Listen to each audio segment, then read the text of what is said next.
como ese pliego de condiciones, ¿verdad? Que ese es el reglamento específico, digamos, de la contratación. O sea, el pliego de condiciones nos debe ayudar a definir en total claridad, amplitud, no solamente el objeto contractual, no solamente los elementos bajo los cuales vamos a hacer la adjudicación del proceso de contratación, las condiciones bajo las cuales se debe hacer la ejecución del contrato o la entrega de los bienes y, digamos, todos los servicios, digamos, postventa, ¿verdad? Digamos que van a estar relacionados o asociados digamos, a la contratación. Recordar el concepto, ¿verdad? De la gran tarea que tenemos, que yo, digamos, lo decía la semana pasada, más bien a mis compañeros que en las unidades de compra pues realizan todos los días pliegos de condiciones que tienen evidentemente muchísima más experiencia, digamos, que la mía en la elaboración de pliegos, de la ardua tarea que implica pues construir un pliego de condiciones con especificaciones técnicas, que todo el pliego tenga cláusulas y condiciones claras, suficientes, concretas, objetivas y amplias, digamos, en cuanto a la oportunidad, digamos, de participar. Entonces, la elaboración, digamos, del pliego de condiciones como un todo, pues implica una actividad, pues, importante, que no es fácil y sencilla. Y bueno, recordar el tema. Yo creo que esto, digamos, esta imagen, de verdad deberíamos tenerla por ahí presente, ¿verdad? Que no necesariamente lo que los usuarios piden es al final lo que van a recibir. En procesos de contratación ordinaria, al ser un concurso, pues estamos abiertos a que se reciban muchas ofertas y de la delimitación y definición que hagamos del pliego de condiciones de todas las cláusulas, pues bueno, la posibilidad, digamos, de que se pueda dar una diferencia entre lo que el usuario pide o espera recibir contra lo que al final recibe. Y bueno, pues esto muchas veces ocurre producto de esta construcción y elaboración del pliego de condiciones, pues pasa evidentemente pues por un proceso, digamos, de comunicación, perdón. Y uno de los elementos más complejos del tema de comunicación, pues es lograr esa forma de transmitir correcta y adecuadamente el mensaje. En este caso, ¿cómo hacemos para que los requerimientos de una unidad solicitante pues sean procesados por las unidades de compra, entendidos por los proveedores, para luego que puedan satisfacer en forma correcta y adecuada las diferentes necesidades de bienes y servicios que tenemos en nuestra institución?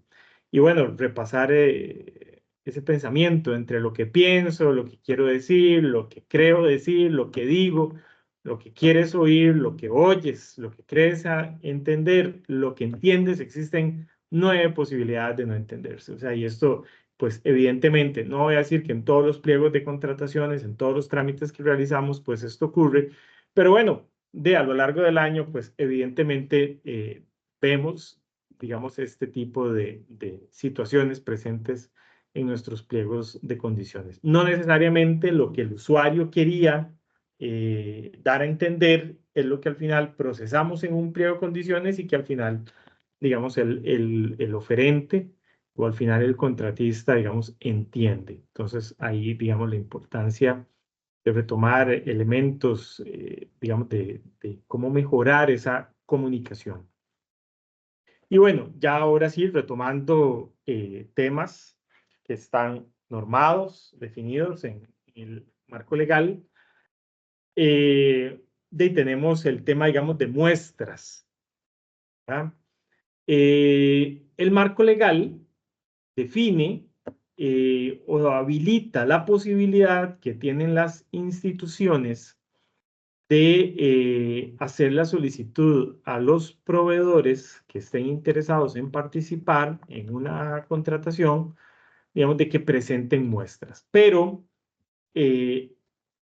el marco legal, el reglamento, define pues una serie, digamos, de elementos bajo las cuales esto tiene, digamos, que ser solicitado, requerido, digamos, en el pliego de condiciones. En primera instancia, del marco legal dice que debe atenderse criterios de razonabilidad y proporcionalidad. Bueno, digamos, a qué se refiere un poco este elemento? Es lógico, pues, digamos, posible pensar que para una compra de materiales, por ejemplo, materiales de oficina, le pidamos, no sé, una, dos, tres muestras, digamos, de los diferentes artículos que el proveedor va a cotizar. Pero bueno, ¿será razonable, será proporcional que los proveedores nos traigan, por ejemplo, y aquí recuerdo hace unos años donde le exigíamos a las empresas que participaban en los procesos de compra de equipo de cómputo que nos traigan, por ejemplo, computadoras, ¿verdad? Con la misma configuración que digamos, estamos solicitando en el pliego de condiciones. Habría que ver, ¿verdad? Si es razonable, digamos, la solicitud, por ejemplo, para algunos bienes, digamos, las muestras, por ejemplo, equipos. Bueno, empresas que deseen vendernos tractores, tráiganos una muestra. Empresas que quieran vendernos espectrofotómetros, tráiganos una muestra, etcétera, ¿verdad? Entonces, la normativa señala ese principio, o sea, hay que apegarse a temas de razonabilidad y proporcionalidad, ¿verdad? Para efectos, digamos, de hacer la solicitud de las muestras. ¿Y para qué es la muestra? Bueno, para hacer una verificación, digamos, el reglamento, digamos, habla de la calidad. A mí me gusta, digamos, pensar, como dice en la segunda parte, digamos, de eso que está resaltado, en el cumplimiento, digamos, de las especificaciones técnicas. O sea, yo definí un pliego con una serie de especificaciones y mi interés, la necesidad que tenemos de solicitar una muestra es para verificar el cumplimiento, digamos, de esas especificaciones. Es ahí entonces donde viene, digamos, el criterio de la razonabilidad y proporcionalidad. Bueno, usted define unas especificaciones técnicas. Para temas de equipo, pues usted puede hacer la verificación, digamos, de esas especificaciones técnicas, digamos, a partir de la ficha técnica, digamos, del producto. Habría que ver, digamos, si efectivamente es adicional a ese análisis de a partir de una ficha de producto, digamos, si yo requiero una muestra del equipo, digamos, para verificar y comprobar el cumplimiento, digamos, de especificaciones. Uno de los elementos, uno de los cambios importantes ahora con el nuevo reglamento, eh, es que debemos señalar e indicar no solamente la necesidad de que me presenten una muestra, sino cuáles son, digamos, las pruebas o los elementos que vamos a utilizar para hacer esa verificación y cumplimiento. Si le vamos a hacer pruebas, si vamos digamos, a hacer un análisis, ¿verdad? ¿Cuál es ese análisis y quién es el responsable de realizar esos análisis? Evidentemente, si yo pido una muestra, si yo pido una muestra eh, como parte, digamos, del proceso del análisis, la muestra no cumple, ahí la oferta, digamos, habría que descartarla. O sea, se plantearía, digamos, que el oferente no cumplió con los elementos realizados a la muestra y se enumeran, digamos, todos aquellos elementos que producto, digamos, del análisis, el, el oferente o la muestra, digamos, no cumplió. Un asunto, digamos, que ha generado, digamos, algunas, llamémoslo, dificultades, es que ahora el reglamento, digamos, faculta o le da la posibilidad al proveedor, digamos, de que él asista digamos, al análisis que se haga de las muestras. Esto, ¿por qué, digamos, genera, digamos, dificultades? El año pasado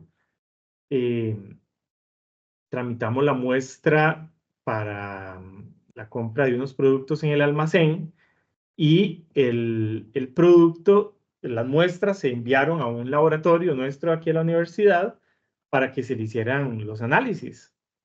Pero en el laboratorio, pues obviamente la muestra ingresa y hay que cumplir, digamos, con un protocolo en el laboratorio.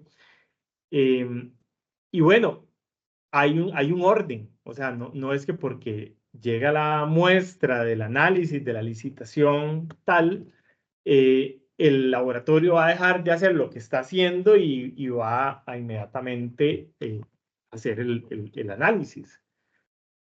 Entonces, digamos, es definir el momento exacto del día, la hora al que se le va a hacer el análisis, pues no es tan sencillo. Luego el laboratorio tenía una serie, digamos, de digamos, de protocolos donde es un laboratorio, es un lugar, digamos, de trabajo. No es que podían estar ahí presentes de las 10 personas, de las 10 empresas que participaron para que se le hiciera, digamos, el análisis, porque también no es que se le podía hacer el análisis a las 10 muestras en el mismo momento. Pero bueno, esta situación o este cambio tiene, digamos, esa serie, digamos, de particularidades. Os recuerdo hace unos años cuando se compraron unos marcadores de pizarra que se pedía que el marcador tenía que cumplir con un sello de calidad en donde se podía comprobar que aunque usted tuviera el marcador en posición vertical con el destapado, el sello de calidad digamos, le garantizaba digamos, al usuario que ese marcador no se iba a secar, creo que eran 48 horas. Entonces, nosotros hicimos ahí una nota, dejamos los marcadores de las diferentes empresas y nos fuimos el fin de semana. Entonces, bueno, en un caso como esos, evidentemente no podría el proveedor estar ahí las 48 horas o todo el fin de semana verificando pues que nadie llegue a hacerle nada a la muestra. El reglamento, la normativa, pues faculta que ellos puedan asistir. Lo que pasa es que esto también pues tiene sus complicaciones y sus dificultades, ¿verdad? Para poder, digamos, ejecutarlo. Y luego, bueno, también el reglamento faculta, o más bien casi que podríamos decir que nos obliga a nosotros guardar una muestra o parte, digamos, de la muestra para luego ser confrontado o utilizado, digamos, en los procesos de recepción. Por eso es que entonces, eh, por ejemplo, compra de materiales de oficina, no necesariamente podríamos solicitarle un lapicero, un marcador, etcétera. Podríamos solicitar una cantidad mayor. No es que le vamos a pedir 3 cajas, ¿verdad? Apegándose, como decía la lámina anterior, pues a criterios de razonabilidad y proporcionalidad.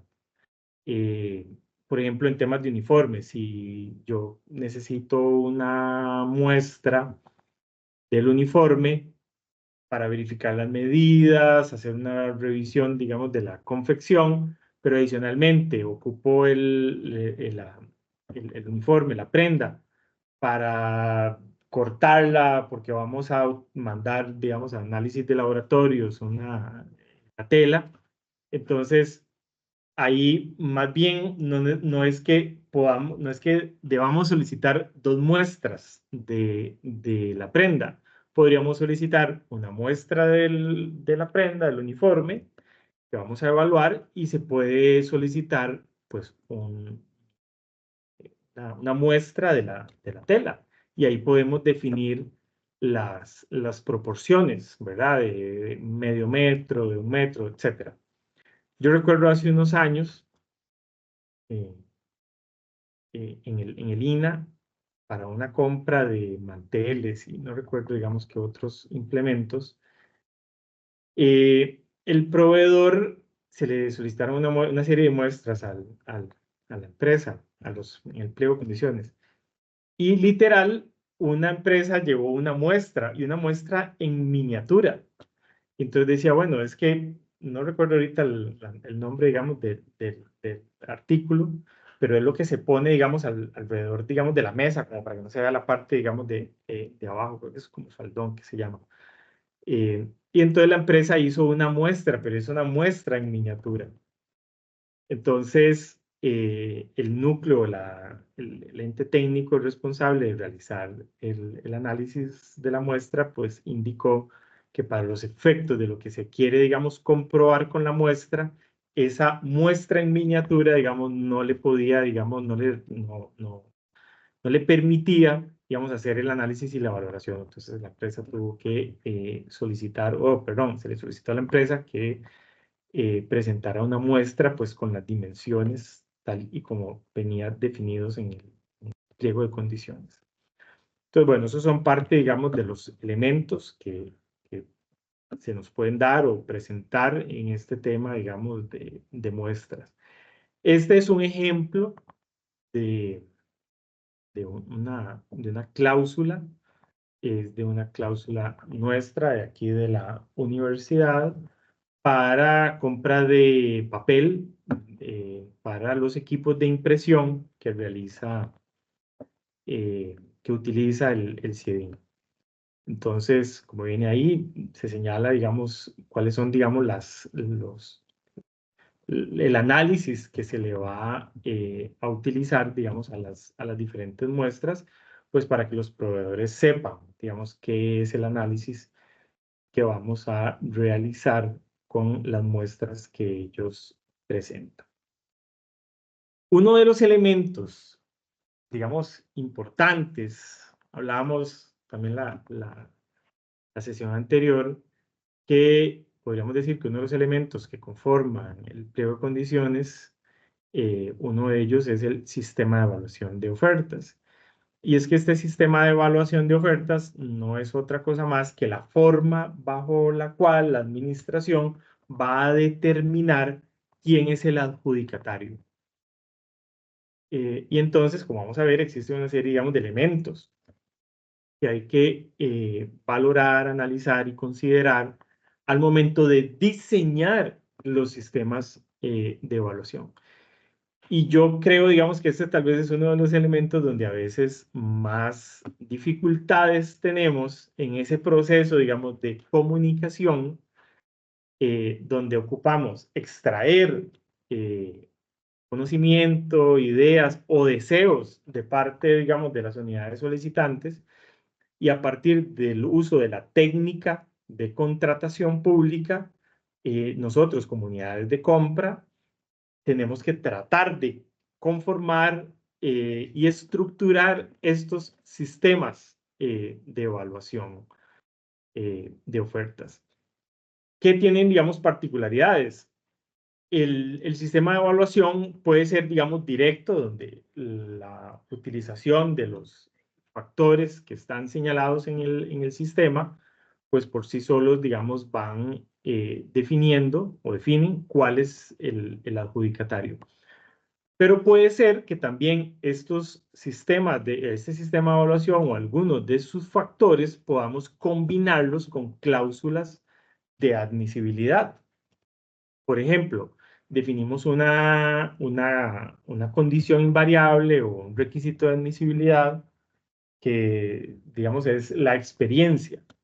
Entonces pedimos 5 años de experiencia, pero un factor dentro del sistema de evaluación podría ser la utilización de asignarle puntos por la experiencia adicional que tenga el proveedor, el oferente. Y bueno, ¿quién es el adjudicatario? Evidentemente la empresa que tenga el mayor puntaje, digamos, de la aplicación del sistema de evaluación de oferta. El marco legal, digamos, como me parece a mí un elemento novedoso, ¿verdad? Plantea más ahora, digamos, desde que se utilizan ahora los sistemas electrónicos, ¿verdad? Merlin, SECOP, y donde para algunas contrataciones hemos visto cómo se ha incrementado una cantidad importante los oferentes que participan en los procesos de contratación. Entonces, el marco legal también nos habilita a que no es necesario estudiar todas las ofertas, sino aquellas que tengan, digamos, las 3 mejores ofertas, ¿verdad? Que estén ubicadas en el sistema de evaluación.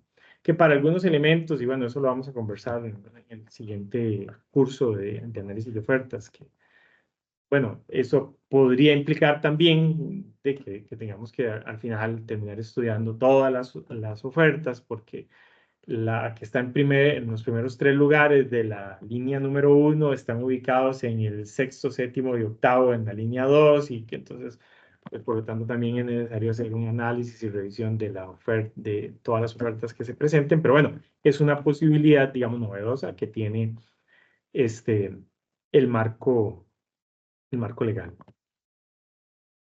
Cuando construyamos, o más bien, existe un documento, ahí se los podemos compartir, que está bien, está aplicado o está, digamos, definido o elaborado con el marco legal anterior, pero este documento donde se señalan una serie de características de los sistemas de evaluación de ofertas, está elaborado a partir, digamos, de resoluciones de la Contraloría y utilizando el voto 998 del 98. Entonces, aunque el marco legal cambia, me parece que la aplicabilidad de la lectura del documento pues se mantiene vigente para este nuevo marco legal, en donde pues tenemos que considerar una serie de elementos relacionados con la construcción de los sistemas de evaluación de ofertas. Entonces, como primera característica, pues se plantea que existe una obligatoriedad de parte de las instituciones para en cada uno de los pliegos de condiciones o los trámites de contratación, pues incorporar estos sistemas de evaluación de ofertas.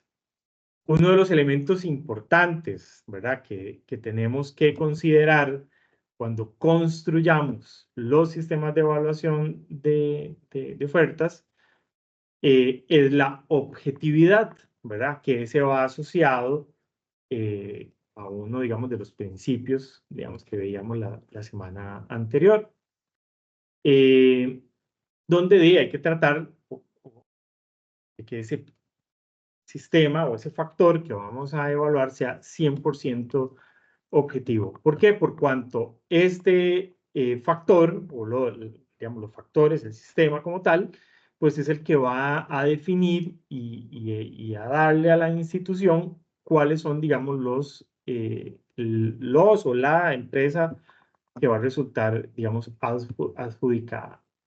Entonces, hay que buscar la forma, digamos, de generar objetividad, que los sistemas de evaluación no estén direccionados a conseguir, digamos, que una empresa o una oferta, digamos, sea el único, digamos,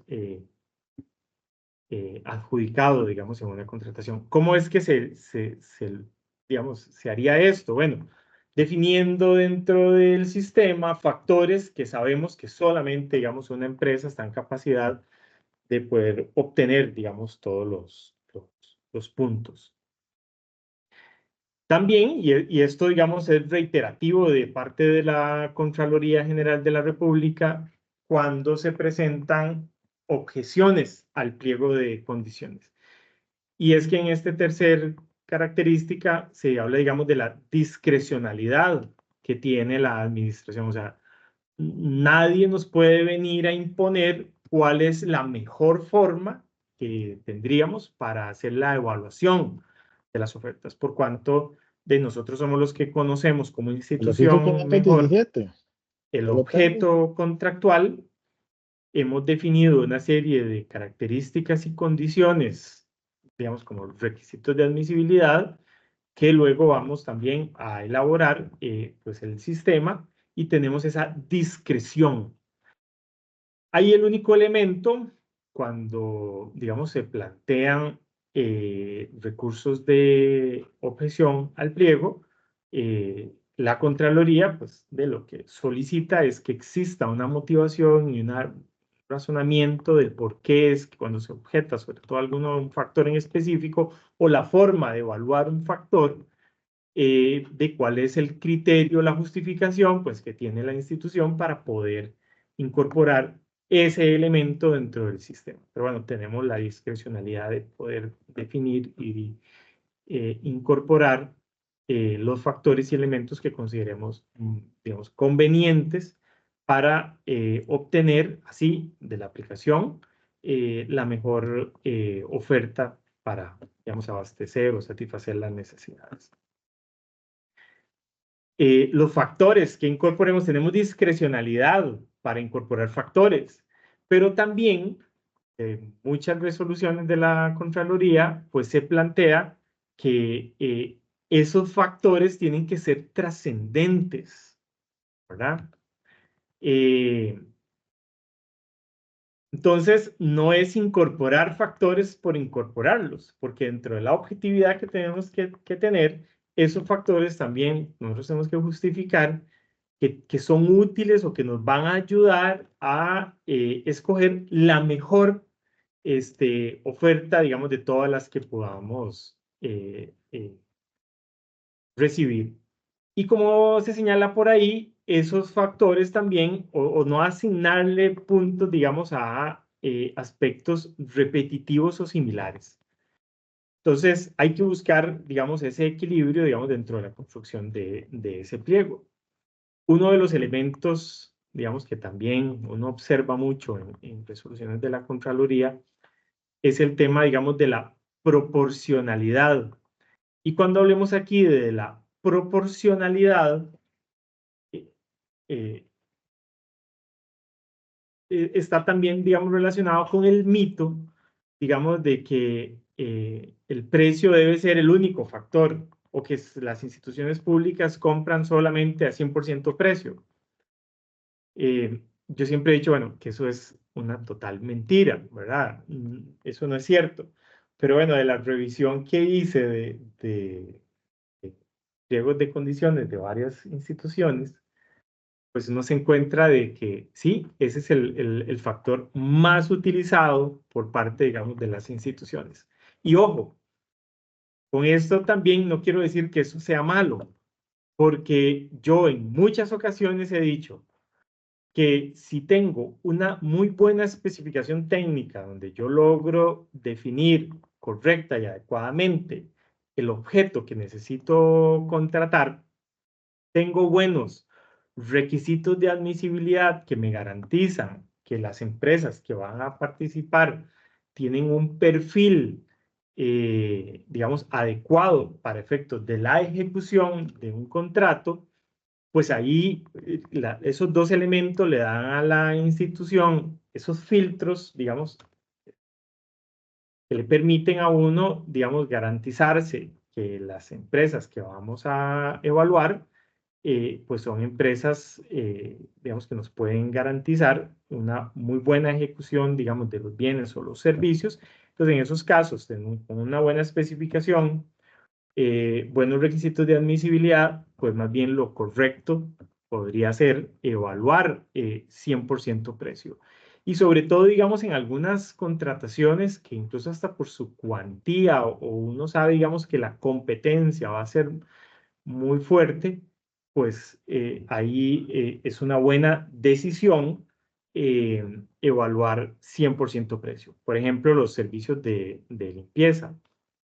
Una licitación que, digamos, al año se gastan más de 2.200 millones de colones, digamos, de pago al contratista, donde el objeto como tal da poco margen, digamos, de que las empresas digamos, están muy cerca una de la otra en términos de precio, introducir una serie, digamos, de factores que podrían direccionar, ¿verdad? Sin una justificación, digamos, hacia una empresa. Por ejemplo, alguien podría decir, bueno, no, pero sería interesante verificar la experiencia adicional.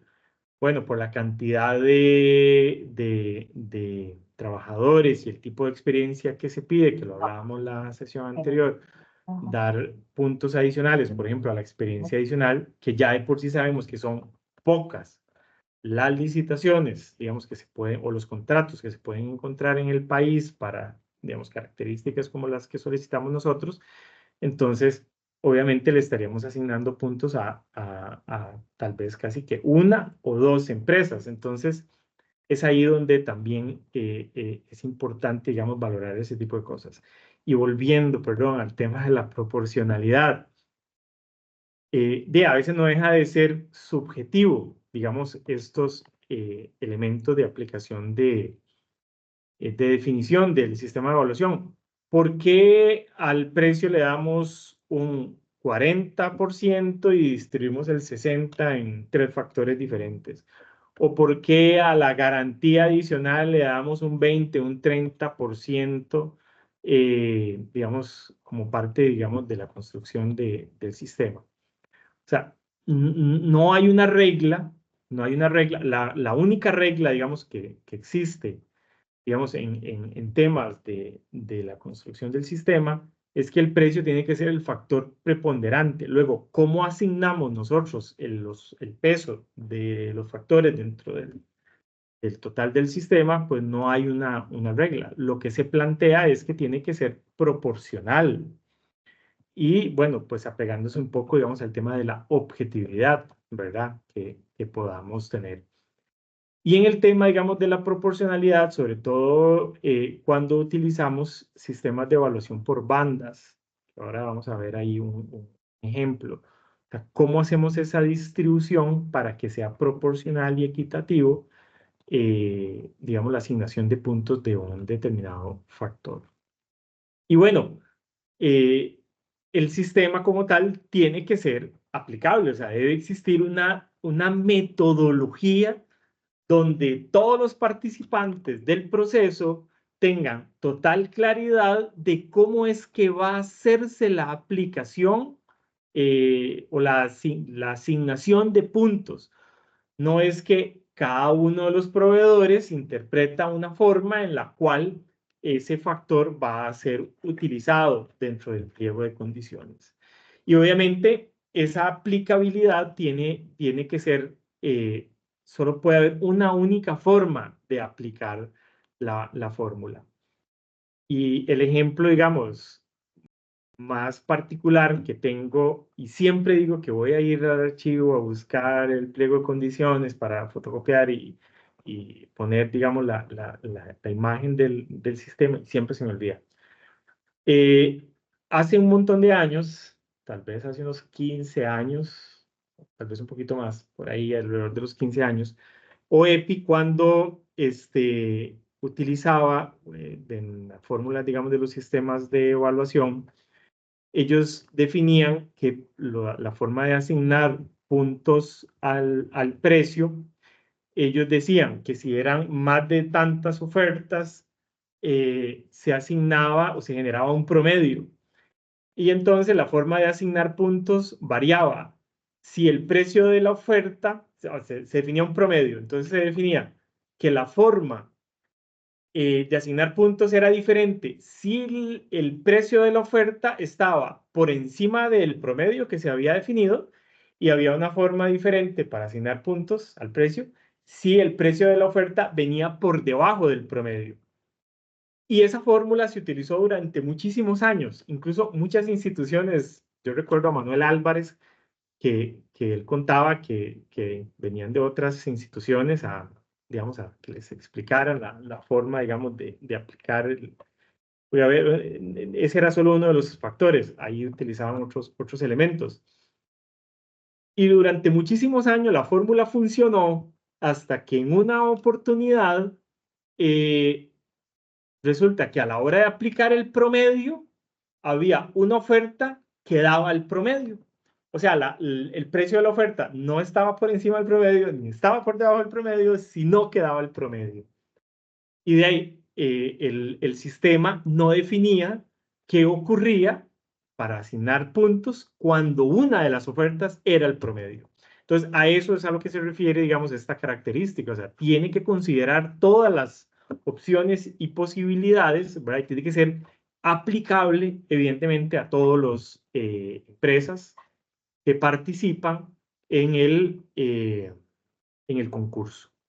Bueno, tiene que ser completo, o sea que se tienen que definir todos los factores y tiene que tener una pertinencia, digamos, de cada uno de los factores, ¿verdad? Que tienen que ser convenientes y acorde al objeto, digamos, de la contratación. Entonces, este es son elementos, factores. El documento no dice cómo construir el sistema, ¿verdad? De evaluación, sino que lo que plantea son esta serie de elementos, pues que tenemos que considerar al momento de construir los factores. Y aquí vamos a ver una serie de ejemplos. Yo sé que mis compañeros, o tal vez, no sé si todos en algún momento, pues habrán visto, digamos, este en particular. Este es un sistema de evaluación, pues que en algún momento se utilizó aquí yo no recuerdo si al final estaba en la versión final de un pliego o digamos era en uno de los borradores. ¿Alguien iba a hacer algún comentario? No, listo. Entonces aquí tenemos, digamos, un ejemplo donde el sistema o el factor dentro del sistema, pues tiene una serie de errores. Uno es que el sistema tiene un error. ¿Cuántos puntos le asignamos a una oferta que tenga 3 o tenga 5 investigaciones? Porque la forma de definir este factor fue por bandas. Entonces, de 1 a 3 investigaciones le asignamos 10 puntos. Pero si tiene de 3 a 5 investigaciones, le asignamos 15 puntos. Y si tiene de 5 a 10 investigaciones, le asignamos 20 puntos. O sea, no hay una aplicabilidad a este sistema de ofertas. Y luego el tema, digamos, de la proporcionalidad, ¿verdad? ¿Cuál es el criterio que utilizamos para asignarle 10 puntos de 1 a 3 investigaciones? ¿O por qué le vamos a asignar 15 puntos de 3 a 5? ¿Y por qué 20, digamos, al oferente que tenga de 5 a 10? En el caso que algún proveedor, digamos, objete un pliego de condiciones en estas condiciones, cuando sobre todo utilizamos estos mecanismos de bandas, donde yo defino de tanto a tanto y le asigno tantos puntos, hay algunas ocasiones donde podemos cometer el error de dejar algún tramo muy amplio, o más bien muy corto, y luego le asignamos muchos puntos tal vez a algún rango, alguna banda más ancha. Entonces ahí es a donde podemos, digamos, los proveedores pueden más bien realizar un recurso de objeción al pliego. Entonces, aquí no hay una forma, digamos, de aplicar el sistema, por cuanto si una oferta presenta 3 o 5 investigaciones, no tenemos una forma, digamos, de aplicarla, porque no podríamos decir que le vamos a asignar 15 puntos por el criterio X, o le vamos a asignar 20 puntos, por cuanto tengo, digamos, ahí una contradicción, o el sistema, digamos, como tal, no es aplicable. Entonces, yo lo que siempre he planteado, que lejos de aplicar bandas digamos, en los sistemas, tal vez lo más objetivo y cumpliendo, digamos, con criterios o con características digamos, de las que vimos ahora, es más bien la utilización de una fórmula, donde le asignemos puntos según la cantidad de investigaciones que él presente, y es 100%, digamos, proporcional. Ahí ya no implica la construcción, digamos, de parte de las unidades de compra en definir esas bandas para la asignación de puntos, sino que la fórmula por sí sola, aunque sea una investigación de diferencia entre los oferentes, así va a ser equitativamente la distribución de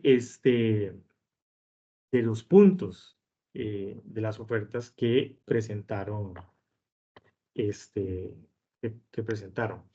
Y digamos aquí en este caso, digamos que lo que se está planteando son experiencias adicionales.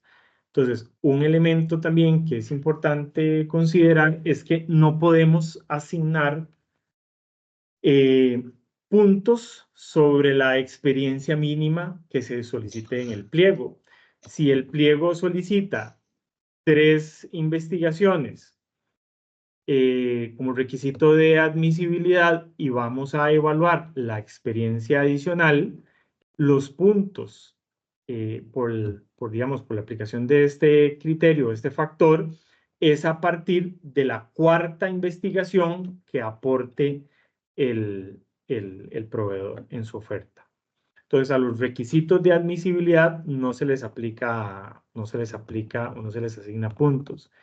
En el caso, digamos, que queramos evaluar lo adicional, es sobre todo el exceso en relación a el requisito mínimo, digamos, que esté solicitando el pliego. Aquí tenemos, digamos, otro ejemplo, donde, digamos, en este caso, la institución toma la decisión de asignar 80 puntos al precio. Hola, buenas. Hola. Alguien ahí tiene el micrófono abierto. Sí, hola. Ajá. Ah, sí, algo le habían dicho a María, pero es que ellas, bueno, dígame qué fue lo que le Walter, dijeron. ¿se puede abrir el micrófono suyo? Porfa. Sí, creo que aquí. Listo. Entonces, tenemos que se le asignaron 80 puntos, o sea, se definió que 80 puntos al precio, 10 puntos a la empresa, a la oferta, que digamos que demuestre que es esa pyme, y 10 puntos, digamos, a algo que definieron por la localía. Entonces, en este caso, a la empresa que estaba domiciliada, en este caso, digamos, era una unidad de compra que estaba en una región específica del país, y entonces el sistema le iba a asignar 10 puntos al proveedor que estuviera domiciliado, digamos, en lo que ellos definían como la región de desarrollo Huetar Norte, y que entonces abarcaba los cantones de San Carlos, Arapiquí, Guatuso, Upal, Río Cuarto, Peñas Blancas, de San Ramón. O sea, si la empresa estaba domiciliada en alguno de esos lugares, le iba a asignar 10 puntos. Que bueno, habría que ver en un caso, digamos, de un sistema, digamos, de evaluación, digamos, la aplicación de un sistema de estos, si empresas ubicadas en otra ubicación geográfica, que no, digamos, presentaran un recurso, digamos, de objeción. Pero bueno, son parte, digamos, de los elementos que se definieron. En este otro ejemplo, se define precio y se define que se le va a asignar un puntaje de 10 puntos a la empresa que demuestre que es manufactura nacional. Entonces, aquí tal vez la única observación, bueno, el pliego de condiciones, lo único que definía era esto, no había un adjunto donde, digamos, explicara todo el tema de manufactura nacional, y el único elemento, digamos, que está ahí, que habría que estudiar, a ver si con eso es suficiente para la asignación de puntos o si es necesario, digamos, desarrollar y delimitar un poco más el concepto. Lo único que hace es que debe adjuntar constancia de producción nacional emitida por el MEIC. Habría que ver si con solo eso es un criterio, un elemento suficiente para, digamos, lograr la aplicabilidad del sistema de evaluación. Tenemos este otro ejemplo. ¿Alguien me podría decir cuál es el error? Y está así como tal en el pliego de condiciones. ¿Cuál es el error que tiene este sistema de evaluación? ¿Cuál es uno de los factores o características que vimos que no se cumple?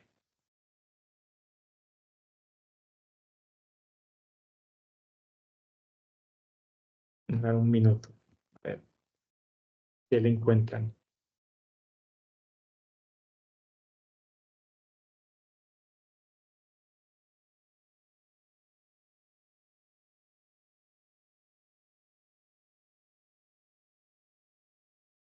¿Alguno de mis compañeros de la oficina de suministros?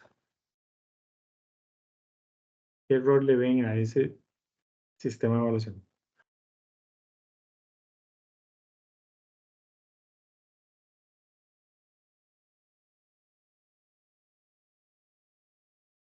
Las pymes,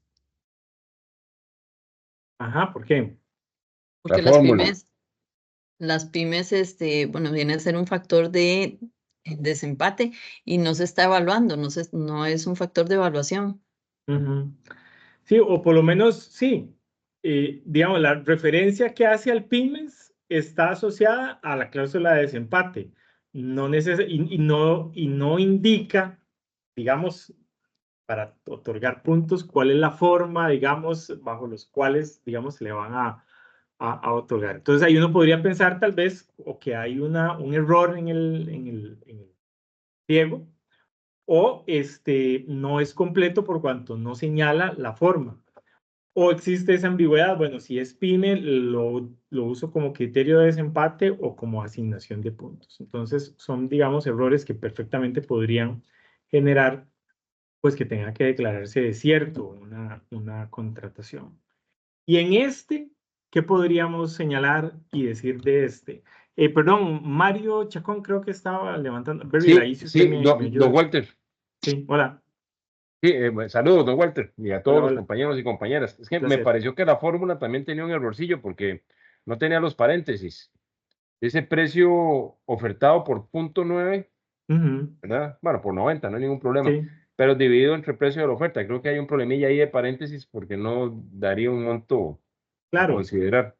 Porque a la hora de considerar de la fórmula matemática, pues evidentemente eso muy probablemente era distinto, digamos, de lo que se quería, Ujú. digamos, señalar. Sí, Gracias, don Walter. tiene usted toda la razón, más bien gracias a vos. Y en ¿qué Walter, podríamos, señor? Sí. alguien nos pregunta en el chat que dice que les indicaron que debían poner factores de evaluación en un porcentaje por ser productor nacional, que si este factor es obligatorio y si hay más de estos factores obligatorios. Siempre ponen precio y garantía extendida, pero no se conoce más. Que si hay más Sí, factores obligatorios. vamos a ver, la ley no, ni el reglamento señalan factores obligatorios. O sea, lo que plantea es como decir estos elementos. Y por ejemplo, si estamos hablando, es que este tema lo vamos a ver con un compañero de la Oficina de Servicios Generales cuando veamos el tema de otros factores de compra pública estratégica, factores ambientales, económicos, sociales. El problema, digamos, con esos factores que se enmarcan dentro de ese tema de la compra pública estratégica, es que hay que elaborar un estudio para determinar la aplicabilidad de esos factores y ese estudio tiene una vigencia de 2 años. Yo estuve revisando, como les digo, de hecho eso vamos a ponerlo tal vez como parte, digamos, de los elementos de la evaluación del curso. que investiguemos algún pliego de condiciones donde hay algún sistema de evaluación distinto, ¿verdad? Al precio. No son tan frecuentes, no son tan comunes encontrarse. O sea, yo tengo que buscar bastantes para poderme encontrar algunos, ¿verdad? Entonces, la ley no señala, o sea, no nos obliga a incorporar factores de evaluación específicos o determinados. El marco legal lo que señala es una serie ahí de elementos y más bien cuando incorporemos factores asociados a la compra pública estratégica, más bien la indicación de la normativa es que tengo que tener un estudio que faculte y sustente ese factor dentro, digamos, de la contratación, pero entonces no sé quién lo habrá dicho y si quiere más bien, digamos, hacer algún comentario en específico sobre el tema y si no luego, digamos, ahí lo podemos conversar ahí aparte. ¿Qué podemos ver, digamos, sobre este factor?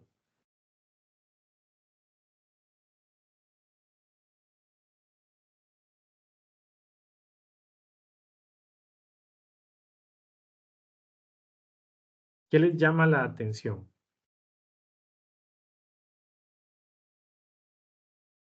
Lo de la localía, Pero ¿en qué sentido? en que está siendo muy específico por lo de la provincia y el cantón. Mau,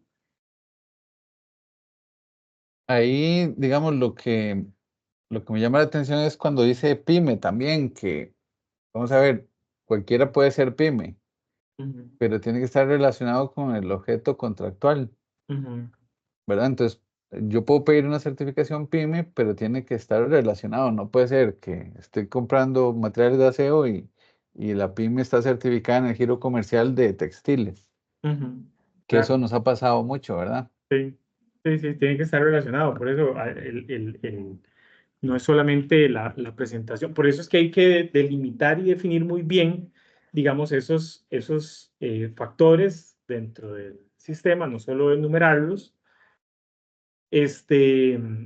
por cuanto me parece que a mí todos los elementos deberían tratar de quedar lo más delimitado posible. Efectivamente, ¿quién es el compañero que habló de la localía? ¿Cómo es que se llama? Herman, ¿Alguien más por ahí levantó la mano? Me pareció ver. Nadie más. Ah, sí. ¿Quién? Es que no veo, no me veo. Tatiana. Tatiana, sí. Sí, Walter, bueno, yo pienso que en realidad, yo sé que ahí dice en el contenido del método de evaluación que se adjunta al documento, pero falta mucho como lo que es las ponderaciones de cada factor para mí. ¿Cómo Sí, se va a evaluar? ahí me equivoqué. Mm, no las puse. Ahí el error fue mío. Pero digamos, el error, que en mi opinión, ¿verdad? Tiene este factor. El tema de lo de la garantía comercial adicional, se asignan los puntos por bandas, que bueno, a mi gusto, y ahí lo digo así, a mi gusto, ¿verdad? Esa no es la forma más bonita o más elegante, digamos, de asignar puntos, pero bueno, no es que está mala. El problema que yo encontré en este pliego de condiciones es que, al igual que el anterior, asigna puntos, digamos, a la localía. Uno de los elementos que señalábamos ahorita, las características del pliego, es que no se deben dar puntos por temas repetitivos, ¿verdad? Entonces, en este caso, en el tema de la localía, le asignan puntos al proveedor que está domiciliado en el cantón a donde, digamos, está la unidad de compra, ¿verdad? Pero también entonces le doy puntos al proveedor que está en la provincia donde está la unidad de compra. Entonces, evidentemente, si le vas a dar puntos por el cantón, le vas a dar los mismos puntos, digamos, porque el cantón va a estar en la misma provincia, ¿verdad? Entonces ahí le estás dando, digamos, puntos repetidos, ¿verdad? Entonces en realidad ese cuarto elemento o sea, alguno de esos dos sobra, o el del cantón o el de la provincia, porque le estás asignando exactamente los mismos puntos en este caso, por lo mismo. Entonces, porque o está o no está. Entonces, ahí, digamos, ahí hay un factor que se asignan, digamos, puntos en realidad en forma, digamos, repetida. Un elemento importante que también pues, señala el reglamento es la necesidad, digamos, de fijar cláusulas relacionadas con el desempate. Hace unos años, igual en OEPI, creo que, si mal no me falla la memoria, yo creo que ya no lo utilizamos, que hay varios compañeros de OEPI, cualquier cosa, si lo estoy diciendo mal, me corrigen.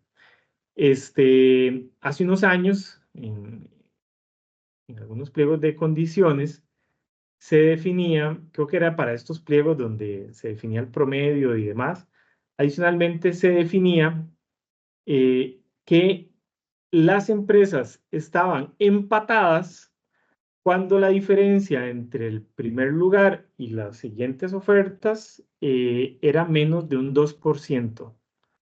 Entonces, a la hora, digamos, de revisar de aplicar el sistema de evaluación, perdón, si la diferencia entre los oferentes era menos de un 2%, se consideraba entonces que las empresas estaban en un empate y el sistema de desempate decía que entonces se le asignaba a la oferta que tuviera el menor precio. ¿Okay? Porque no necesariamente la que esté en primer lugar va a ser la más barata, dependiendo, digamos, de la aplicabilidad de los diferentes factores que se utilicen. Podría ser que no necesariamente sea la más económica. Entonces, hace unos años, creo que ya no se usa eso en los pliegos de OEPI, digamos, se señalaba y se definía esos elementos. Entonces es importante, ¿verdad?, definir pues un sistema de resolver en caso, digamos, que el sistema de evaluación de ofertas pues nos dé empate entre varios oferentes. Este es un tema, digamos, que lo vamos a mencionar así en términos generales, tal vez verlo más como una introducción para el curso siguiente, pero bueno, está inmerso dentro de los artículos relacionados con la construcción de los pliegos de condiciones. Entonces, en relación al pliego, sí, en esta construcción del pliego, en relación al precio, ahí tal vez lo más relevante es que el reglamento dice que cuando definamos un porcentaje de utilidad mínimo o máximo, tenemos que tener un acto o tiene que haber una justificación motivando por qué ese porcentaje mínimo o máximo de utilidad. En el marco normativo anterior no establecía, digamos, nada al respecto, y uno se encontraba ahí algún recurso de objeción al pliego, que alguna empresa por ahí pues señalaba y definía pues que le parecía que, por ejemplo, en el caso de los servicios de limpieza o servicios de vigilancia, que normalmente poníamos un 10%, de que le parecía muy, digamos, un porcentaje muy alto. Pero bueno, ahí se hacía alguna explicación y normalmente la Contraloría le daba la razón a la institución. Pero ahora la condición pues cambia un poco, porque desde el pliego yo tengo que motivar esos porcentajes mínimos. Y aquí hay un elemento que no es exclusivo, digamos, de solo este tema del porcentaje de utilidad, y vamos a ir viendo algunos otros elementos donde la administración tiene que generar una serie de pruebas pero la motivación que realizan los proveedores, los oferentes, digamos, cuando objetan, digamos, es totalmente básica, simple o escueta. Entonces, en este caso fue un pliego de condiciones de la universidad relacionado con un servicio de vigilancia, donde nosotros mantuvimos la cláusula en la parte, digamos, del reajuste de precios, donde se señalaba que la utilidad mínima que iba a aceptar la institución era de un 10% para un servicio de vigilancia. Y esto es un extracto copiado y pegado tal y como está en el recurso en SICOP. Entonces, el único señalamiento, digamos, que hace la empresa es ese que está ahí. Entonces dice, el expediente digital, en el expediente digital, en dicho expediente administrativo, carece de un documento mediante acto motivado, conste por parte de la unidad técnica las razones por las cuales se exige dicha utilidad, o sea, un 10%. Siendo que la misma no es un rango promedio ni usual en esta industria donde la utilidad promedio ronda el 7% de utilidad, siendo que se carece del acto previo motivado y que consta en el expediente una justificación para establecer dicha utilidad como mínimo. Por lo tanto, la cláusula resulta abusiva y arbitraria. ¿Y qué es lo que pide? Y que se elimine la cláusula, vista que no existe un criterio técnico que respalde dicho requerimiento mínimo de utilidad en 10%. Eso fue todo lo que la empresa no aporta, digamos, un estudio de costos, no hace un análisis, digamos, a la hora, digamos, de hacer la cotización, cuáles son los elementos, digamos, que se incorporan o por qué es que se señala o se define. O sea, nada más hace referencia a que el reglamento señala que tenemos que tener un estudio previo y que no lo tenemos. Y bueno, a la hora de responder el recurso, tienen varios elementos ahí que se estaban, digamos, recurriendo. Y bueno, la Contraloría básicamente lo que dice es, en cuanto al porcentaje de utilidad mínimo establecido, la objetante señala que el reglamento, la nueva ley 9986, en su artículo 98, el pliego de condiciones podrá establecer un porcentaje de utilidad mínimo máximo previo acto motivado emitido por la unidad solicitante de la obra vía un servicio a la unidad técnica competente. De conformidad con el artículo 98, el pliego de condiciones podrá establecer un porcentaje de utilidad mínimo máximo, previo acto motivado emitido por la unidad técnica solicitante de la obra vía un servicio de la unidad técnica competente. Acto que no consta en el expediente, aspecto que en su respuesta la administración acepta y señala como innecesario. Un paréntesis, no entiendo por qué la Contraloría señaló como innecesario, porque no se estableció, se definió eso como tal, desconociendo la normativa vigente. Debe esa administración ajustar el pliego conforme a la normativa vigente y de mantener el porcentaje mínimo indicado, debe incorporar un acto motivado emitido por la unidad técnica solicitante de la obra vía un servicio de la unidad técnica competente que lo sustente, por lo que se declara con lugar. O sea, definir esos porcentajes para efectos de la administración no deja de ser relativamente complejo. ¿Por qué? Por cuanto es un elemento, digamos, particular y propio, digamos, de las empresas. ¿Por qué es que siempre hemos definido un porcentaje mínimo de utilidad? Y ese tema estoy seguro que Randall lo va a tocar cuando veamos el tema de reajuste. Es porque al momento de aplicar un reajuste de precios, se reajustan todos los factores a excepción de la utilidad. La utilidad es un porcentaje que queda fijo, constante, al momento de aplicar el reajuste de precios. Entonces, la lógica o la técnica señala de que, pues obviamente, si su utilidad es lo más baja posible, usted va a poder reajustar pues un porcentaje mayor. Y bueno, pues las empresas evidentemente entran en esos procesos de contratación pues para tratar de tener una ganancia mínima, digamos, esperada. ¿Cuál es esa ganancia mínima esperada? Pues evidentemente no está señalado ni definido, digamos, en ningún lado.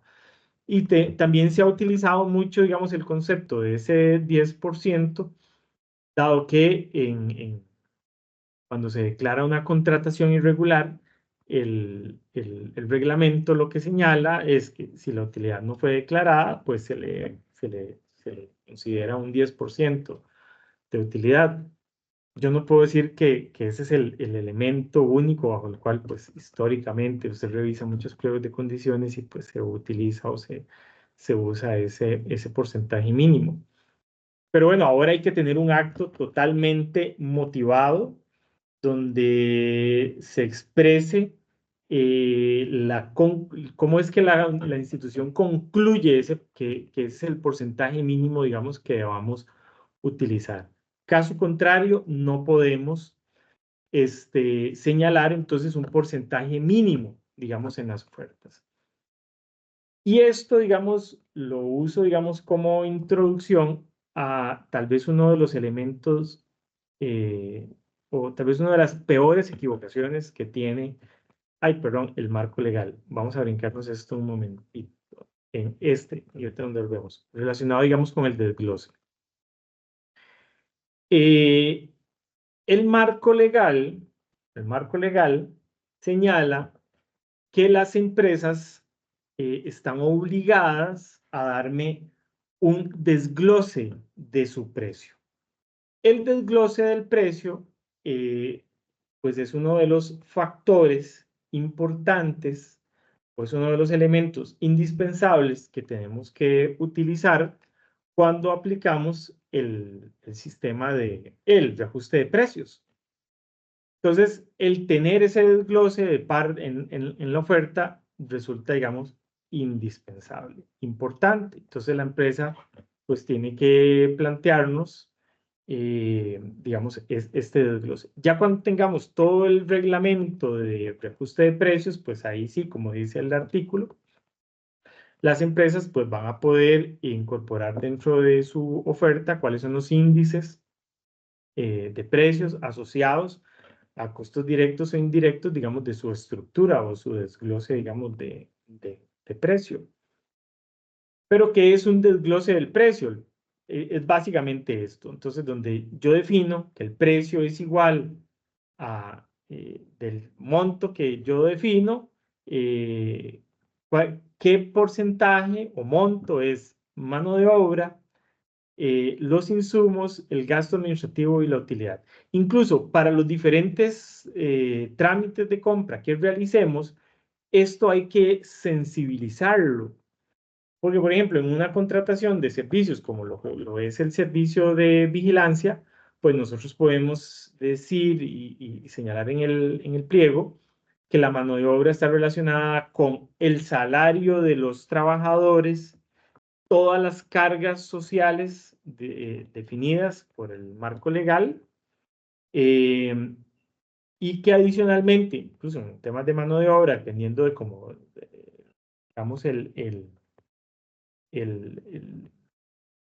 cartel, el pliego, podemos hasta señalar que dentro del componente de mano de obra tiene que incorporarse la base mínima contributiva. Digamos que ese es un concepto específico de la prestación de servicios, cuando el monto que nosotros estamos, digamos, contratando no supera el monto mínimo, digamos, que le cobra la caja a los patronos. Y bueno, ¿qué vamos a entender por insumos? ¿Verdad? Entonces hay que hacer esas definiciones y delimitaciones dependiendo, digamos, de los objetos. Por ejemplo, uno podría pensar, bueno, no, es que es claro, en insumos está relacionado en un servicio de limpieza todos los materiales, los equipos que se van a utilizar para el servicio de limpieza. ¿Sí? Y eso es correcto. Pero bueno, entonces hay que dejarle claro a las empresas, por ejemplo, en el caso muy particular de la universidad, que los insumos no los debe cotizar el oferente, pues por cuanto la institución aporta, digamos, los insumos que se van a necesitar para los diferentes lugares. y que entonces en el caso de los insumos solamente se debe cotizar el costo, digamos, de uso, llamémoslo así, de los equipos. Pero entonces ahí es a donde nosotros también señalamos que entonces como no hay un componente o dentro de ese componente, perdón, de insumos, al no haber una compra de materiales por parte de la empresa y al considerar únicamente el costo de uso de los equipos, entonces ahí la administración lo único que va a hacer es considerar o digamos, valorar el costo, digamos, de uso o de depreciación del equipo y que entonces, por lo tanto, este componente dentro de lo que es el reajuste de precios va a permanecer constante. Porque al ser un gasto por depreciación, lo que le vamos a reconocer al oferente, no tiene sentido que todos los años le hagamos una revaloración de ese componente por cuanto no existe un desequilibrio económico en el contrato, el gasto, digamos, por depreciación. Y bueno, ¿qué es lo que vamos a contemplar o a considerar en términos generales dentro del gasto administrativo? Bueno, ahí vamos a considerar las pólizas que tienen que pagar las empresas, vamos a considerar el gasto de uniforme, los gastos administrativos, digamos, de la empresa, pago de servicios públicos, alquiler ¿cómo se llama? De oficinas, etcétera. Y la utilidad, digamos, permanece constante. Entonces, si vamos a definir esos digamos, esos porcentajes mínimos, es mucho pensando en lo que viene, digamos, a futuro, digamos, esos reajustes de precios. Y entonces, en esos elementos hay que justificar y motivar muy bien, digamos,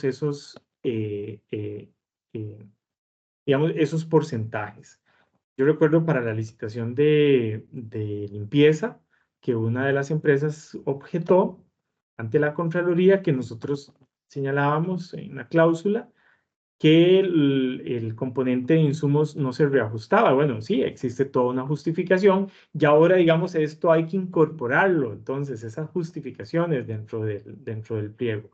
Y tener un acto justificado, motivado y razonado. No es solamente señalar, pues, que históricamente se ha observado que el 10% que se considera que es un porcentaje, no, hay que hacer la prueba y la demostración de por qué se consideran entonces esos porcentajes mínimos.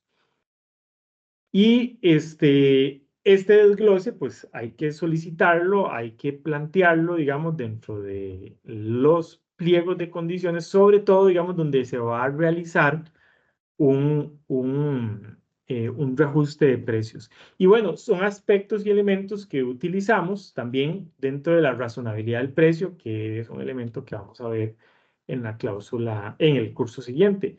Y esto es lo que muchas, digamos, de las empresas, o lo que las empresas tienen, digamos, que aportar. Ya, Randa, déjame nada más ahí terminar la idea y vos ahí me complementas con toda la experiencia ahí que tenés en el tema. Entonces, estos son, digamos, el desglose, digamos, para un servicio específico, el de limpieza, que presentan, digamos, las empresas. Entonces, donde vienen definidos para cada uno, digamos, en este caso, los tipos de trabajadores que se solicitaban, pues el desglose de su oferta para cada uno, digamos, de esos trabajadores. Ahí tenemos dos ofertas, son dos tablas, digamos, diferentes. Entonces, esto es lo que utilizaríamos, digamos, para efectos del desglose del precio, que es básicamente tener esta estructura que utilizamos para efectos, digamos, de reajuste de precios. Randall, dígame.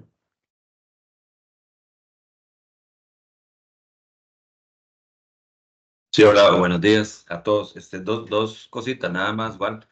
Y me imagino tal vez es como obvio, pero en el tema, digamos, de la estructura, importante que la estructura que presentaste es solo para bienes y servicios, ¿verdad? Si ya es una obra, entonces cambia un poco digamos, los elementos que la conforman. ya irían costos directos, indirectos, mano de obra y demás.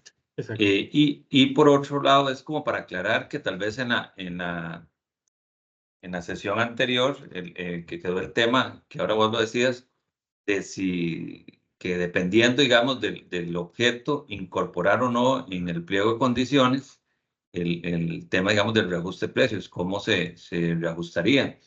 Entonces, importante tal vez reafirmar, digamos, lo que la compañera de la jurídica, la sesión anterior indicó, que sí es obligatorio incorporarlo, porque con base en el artículo 43 de la ley, expresamente dice que la administración deberá de incorporarlo en el pliego de condiciones. Entonces, tal vez como para aclarar ese aspectillo ahí nada más. Ujú. Sí, obviamente esta estructura, gracias más bien por la observación, está relacionada a un servicio. Normalmente cuando incorporamos una cláusula, por ejemplo, para la compra de los materiales del almacén, normalmente solemos eliminar el componente, digamos, de mano de obra, porque no hay, digamos, un proceso productivo, digamos, relacionado a esos bienes por parte del oferente, del proveedor. Entonces, estas estructuras o las cláusulas, digamos, para lo que es reajuste de precios, no son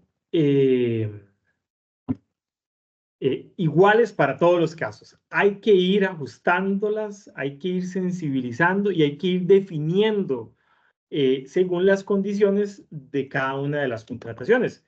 Por ejemplo, el ejemplo que yo puse. Si el servicio requiere materiales, entonces usted tiene que dejar el componente de insumo libre.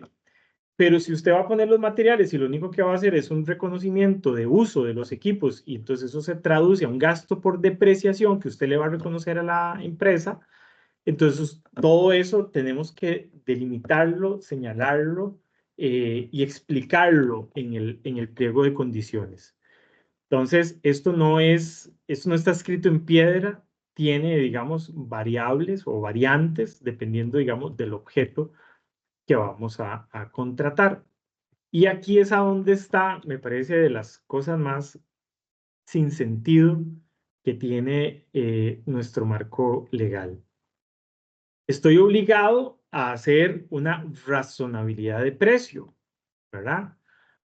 Para utilizar esos elementos, entonces tengo que estudiar bien el precio de la oferta. Pero en el reglamento solo sale que la empresa, o nosotros tenemos que incorporar en el pliego de condiciones que me den el desglose.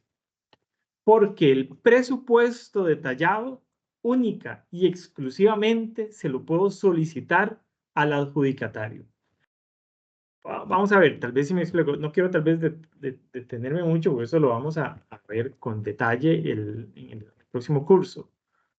No tengo, con solamente ver que para mano de obra alguien está cotizando 383.966.40 sin IVA, no tengo todos los elementos para poder definir y determinar si ese precio es razonable o no.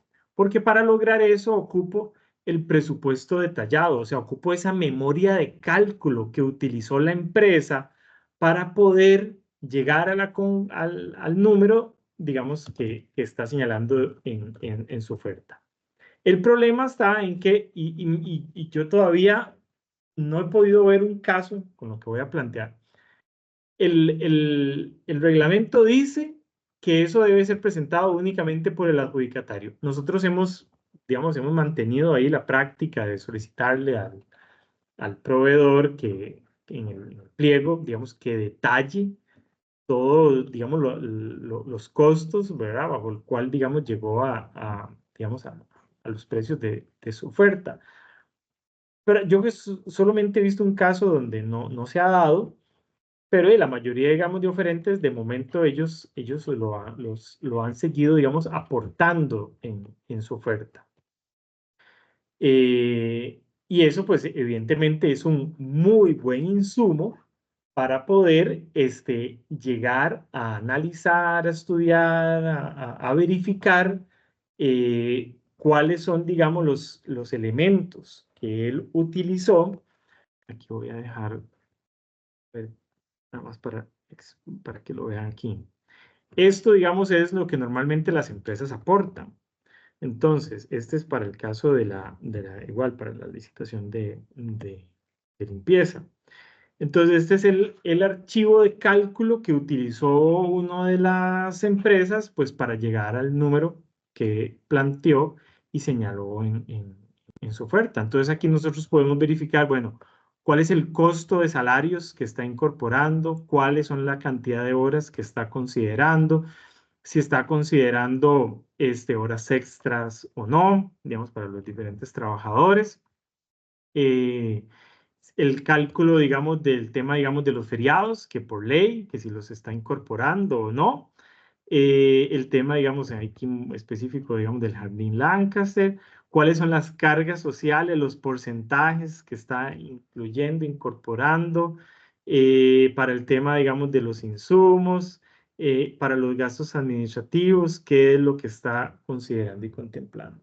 Entonces, claro, cuando vamos a hacer un estudio de ofertas, nosotros normalmente veníamos o seguíamos señalando en nuestros pliegos de condiciones que el proveedor, junto con su oferta, tenía que aportarnos toda esta información. Ya ahora, con el nuevo marco legal, como el marco legal señala y plantea que es solo el proveedor adjudicado, y es que vean qué complicado. Yo, de hecho, he tenido ganas de buscar un abogado para ir a la oficina jurídica y ver si planteamos un recurso de inconstitucionalidad sobre este artículo. Porque dice, el presupuesto detallado de la obra, bien o servicio contratado deberá ser presentado únicamente por el adjudicatario. ¿Okay? Dice, dentro del plazo de 8 días hábiles posteriores a la firmeza de la adjudicación. O sea, ya cuando el acto quedó en firme y ya usted es el que va a realizarme el bien o servicio, a usted le pido el desglose. Y bueno, ¿qué va a pasar en el escenario cuando yo al adjudicatario, ya en un trámite en firme, le pida el desglose y observe, digamos, que su precio no es razonable o que no incorporó una serie de elementos? O sea, ya el trámite está en firme y el artículo no nos señala, digamos, qué hacer o qué haría la administración en caso de que ese desglose o ese presupuesto detallado no sea, digamos, aceptado o no sea válido, digamos, para la administración. Entonces, ¿qué hago? No continúo con el contrato, pero ya el trámite, el proceso, digamos, quedó en firme. O sea, no sé, me parece que ahí hay una serie, digamos, de elementos que puedan generar, tienen una serie de vacíos y que de una u otra forma ese análisis debe darse más bien previo antes de dictar, digamos, el acto de adjudicación para que más bien la administración en ese acto que tiene que hacer de justificar, de razonar la oferta que está adjudicando, que ese evidentemente es el momento, digamos, en el que tenemos que hacerlo. Igual, aquí, digamos, les traía, ¿verdad? Un recurso de objeción donde nosotros señalábamos que la oferta, junto, digamos, como parte, digamos, de los documentos que tenía que presentar, pues tenía que presentar todo esos documentos donde se viera el desglose, el detalle digamos, de los precios de las ofertas. Igual, el único elemento que plantea el proveedor en el recurso de objeción al pliego es que eso no es ni exigido ni requerido por el legislador al momento, digamos, de presentar la oferta. Y que entonces nosotros estamos cometiendo un acto contrario a la ley, ¿verdad? Cuando más bien lo que nosotros estamos incorporando en el pliego, más bien son elementos que nos van a ayudar a efectivamente a justificar y a motivar todavía aún más el acto, digamos, de adjudicación. Y en esa, perdón, que estamos, perdón. Sí, no copié la respuesta, perdón, de la Contraloría, pero pensé que sí la había puesto. Bueno, básicamente la Contraloría lo que hace es darle la razón al oferente, señalando pues que sí, el legislador o en el marco legal, en la ley, eso se define que eso es un requisito pues que debe aportar única y exclusivamente ¿cómo se llama? El adjudicatario, y ya estando, digamos, un trámite en firme. Entonces, bueno, esos son, digamos, de las dificultades que me parece que tal vez en el marco legal no quedaron, digamos, bien desarrollados, o me parece que hay inconsistencias. Para mí eso es una inconsistencia, digamos, del marco legal, porque por un lado, como les señalaba, tenemos que hacer una razonabilidad del precio, pero para hacer la razonabilidad del precio no tenemos todos los elementos requeridos para poder justificar y determinar que efectivamente la oferta es razonable. Don Walter, Sí, hola. aquí pregunta alguien que si puede tener acceso a la tabla de Excel presentada. Que la ponga o que se las comparta. Que no las comparta, si no me equivoco. ¿En este momento? No, cuando Bueno, quiera sí, que se las pase, ya, que me las pase. Ya, listo, perfecto. Ok, perfecto. Sí, con muchísimo gusto. Vale, podemos Gracias. decir en el cuál expediente sí creo que está, pero no, para facilitarle el trabajo, con mucho gusto se lo compartimos. Ok, perfecto. El marco legal también permite o nos da la posibilidad que incorporemos mejoras a los precios. Esto ya es algo, digamos, que venía del marco normativo anterior. Solamente pueden aplicarse a esta mejora de precios pues las empresas, digamos, que han cumplido técnica legalmente, pero aquí el cambio sustancial de lo que veíamos del marco legal anterior es que el reglamento señala que esa mejora de precios, ¿verdad? Dice, bajo ningún supuesto, la mejora implicará una disminución de la cantidad o de mejora de la calidad y condiciones de lo originalmente ofertado o el otorgamiento de una ventaja indebida para el proponente, ni podrá ser mayor a la utilidad establecida en el precio original.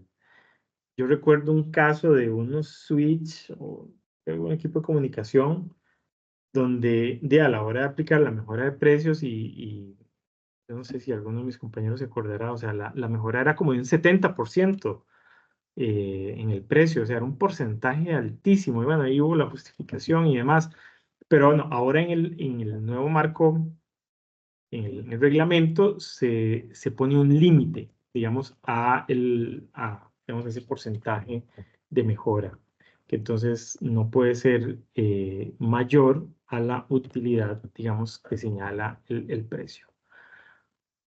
Yo cuando estaba montando la presentación, recuerdo, en algún momento habíamos hablado, que yo decía, ¿qué cosa más raras de verdad tiene este marco legal? Una línea de crédito en caso de dudas sobre la razonabilidad del precio. Y está bien, tal vez dentro de la lógica y la estructura que pues tenemos dentro, o que por lo menos yo tenía dentro de lo que era el marco legal de contratación, estaba el que del precio o es razonable, ¿verdad? Si usted no puede determinar la razonabilidad del precio, usted no puede simple y sencillamente adjudicar a la empresa, ¿verdad? Y es que este artículo dice, en el supuesto de que la administración presente dudas acerca de la razonabilidad del precio cotizado en la oferta, no crean, todavía cuando lo leo, siento como picazón en los oídos, ¿verdad? Porque eso cuesta todavía que me entre, que tengamos dudas acerca de la razonabilidad del precio, ¿verdad? Entonces dice, en el caso específico que dude sobre la ruinosidad y que ese sea el único factor determinante para seleccionar al contratista, podrá adjudicar la contratación siempre y cuando el oferente presente, previo a la adjudicación, una línea de crédito o garantía que asegure que cuenta con medios para cumplir con el bien, la obra o el servicio, sin que la administración cancele un mayor precio que el cotizado. O sea, yo recuerdo que yo decía, no, esto yo no entiendo cómo, ni cuándo, ni dónde lo vamos a aplicar.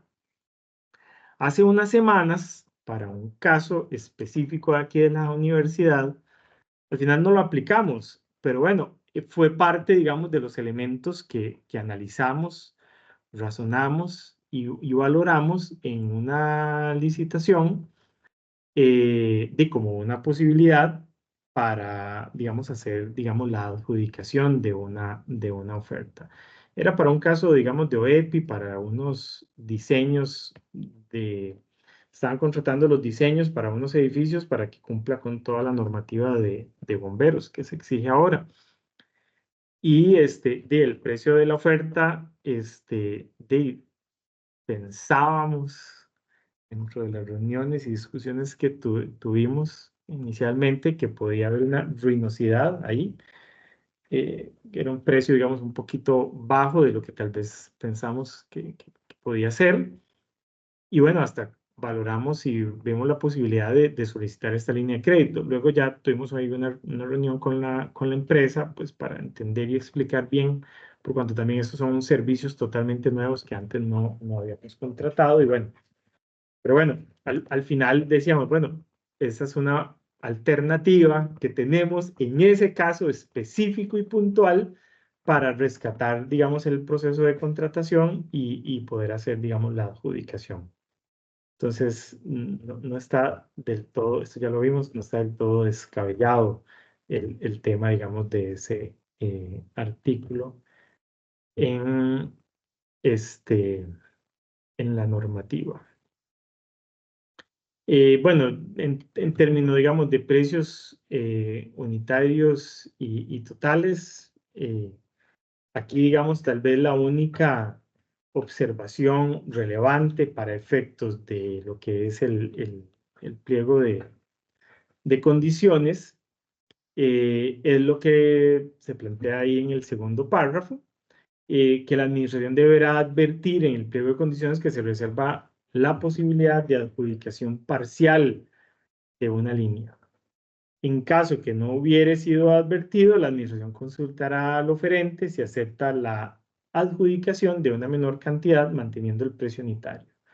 En caso de no aceptación por el oferente, la administración deberá declarar infructuosa la línea o líneas correspondientes.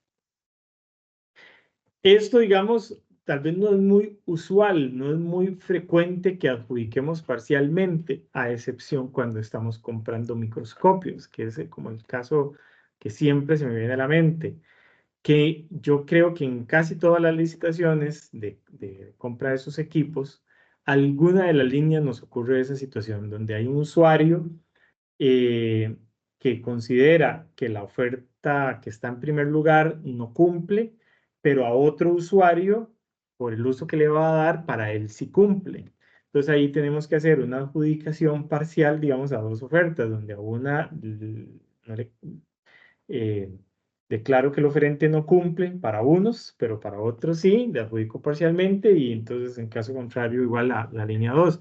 El que está más barato no cumple, pero el que está en segundo lugar sí. Entonces, digamos, ahí aunque no lo señale, bueno, digamos, es un elemento, me parece que tal vez valdría la pena pues definirlo, señalarlo, pero igual el marco legal nos da la posibilidad de que, aunque no hayamos indicado nada, por lo menos nos da la metodología o la posibilidad, digamos, de actuar.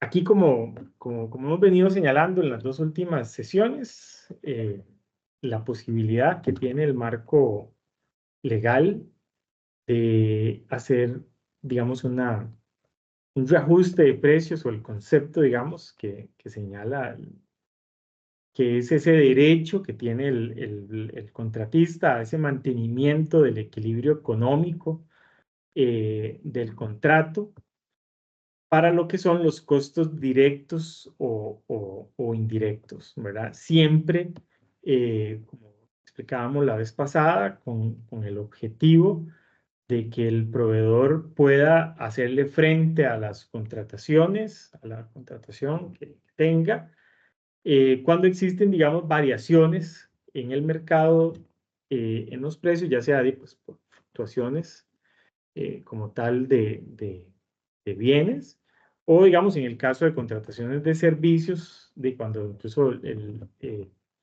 la misma normativa les obliga a ellos, digamos, a hacer variaciones. Por ejemplo, y cuando se modifica el decreto de salarios mínimos, entonces el proveedor está obligado a pagarle mínimo una vez al año más a sus trabajadores.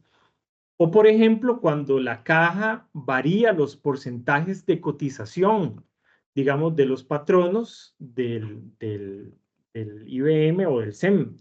Entonces, ahí en esas situaciones, pues de la administración está pues obligada pues a mantener ese equilibrio económico por parte de la administración hacia el contratista.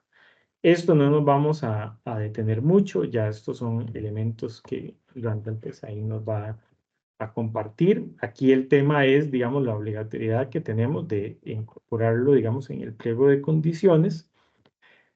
Y que, bueno, es algo, digamos, en lo que hay que trabajar por cuanto hay que sensibilizar, digamos, las fórmulas y las estructuras de precios, digamos, que se le solicitarían a los oferentes. Luego, bueno, también se nos señala la obligatoriedad, digamos, para las contrataciones mayores y menores, digamos, de incorporar el tema, digamos, de lo que es la garantía de cumplimiento, ¿verdad? Todavía, bueno, no hemos encontrado ahí, normalmente, como siempre señalamos, el mínimo. Creo que en muy casos contados hemos solicitado garantías de cumplimiento, pues, por un porcentaje distinto, digamos, al 5%, y que, bueno, en las licitaciones reducidas es facultativo, digamos, la solicitud, digamos, de estas garantías. Aquí, digamos, nada más recordatorios, ¿verdad? Que cuando tramitamos licitaciones de cuantía inestimable, las garantías normalmente pues deberían ser una suma específica o definir una metodología, digamos, de cómo calcular esas garantías.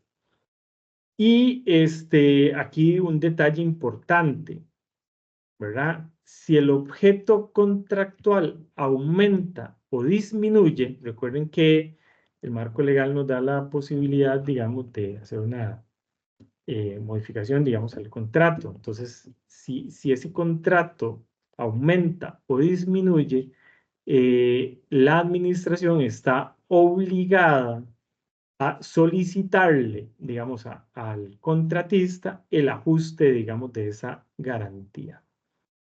Entonces, por ejemplo, en la licitación de limpieza, se partió de una cantidad inicial de